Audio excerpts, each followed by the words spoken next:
The Boston Celtics falling 107-93 to the Philadelphia 76ers in their season opener. I'm Sierra Goodwill here with Josue Pavon.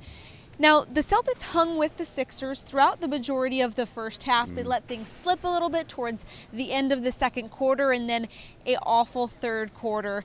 Kind of all hell broke loose then for the Celtics. Shots weren't falling, but one thing we need to talk about is the advantage on the boards.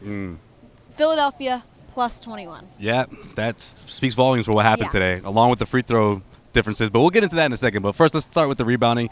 Philly brought it to them, especially in that third quarter. They kicked off the second half with that energy right out of halftime, which is something we saw last year. It was a habit that was going on, specifically in the first half of the season, where the Celtics just seemed to come out a little slow, a little, not quite there in the sense of what we saw in the second quarter, and that's exactly what we saw in the second half of this one. Defensively, Philadelphia 76ers, they kept that consistency, but they turned it up a notch in that second half. They went out to that huge run, and the Celtics could never recover. And let's talk about the free throw line. Now, that was a heavy topic of conversation in the locker room with Brad Stevens and the players.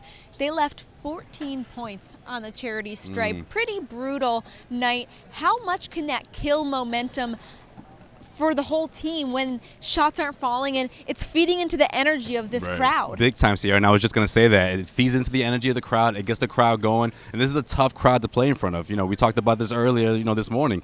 This is the type of crowd that's been dying for this kind of team, that's projected to go to the NBA Finals, and they're going to be here night in and night out, especially the first game of the season, and they certainly brought that energy. Now, defensively, because of the Celtics were struggling, especially with the pick and roll, the Philadelphia 76ers did a tremendous job of making the Celtics, forcing the Celtics, I should say, take that three-point shot, and they just weren't falling, and they knew how to capitalize on that. Also, the mid-range wasn't quite there. It was there for guys like Gordon Hayward, Jason Tatum, to a certain extent. Jason Tatum did manage to score 20-plus points, but, his field goal percentage wasn't exactly where he wanted it to be. They made them uncomfortable. Long story short, they really made them uncomfortable, and throughout that second half, the Celtics could never recover.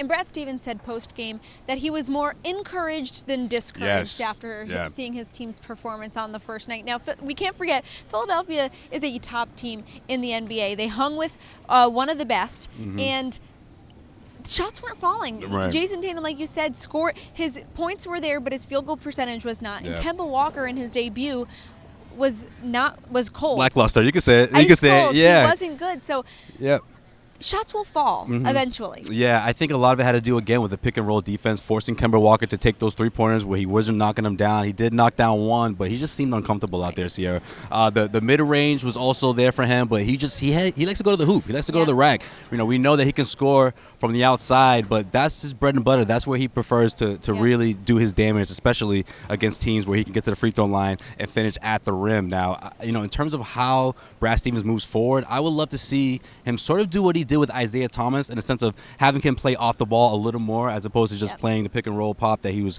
sort of kept doing throughout the night against the 76ers. We'll see the kind of adjustments he makes. But again, I'm with Brad on this. I am more encouraged than discouraged after this type of outing. This is a team that doesn't really have the entire chemistry quite there as much as Philadelphia, so to speak. Philadelphia does have a couple of new pieces, but for the most part, the Celtics have to really find that chemistry and find that stride. And I think this is a great learning experience for them. Absolutely. And this Garden Report is brought to you by Keeps. If you're ready to take action and prevent hair loss now, go to keeps.com/garden. That is KEEPS.com/garden to get your first treatment for free. For all the rest of our Celtics content, head to our website at CLNSmedia.com and subscribe to our YouTube channel at CLNS Media.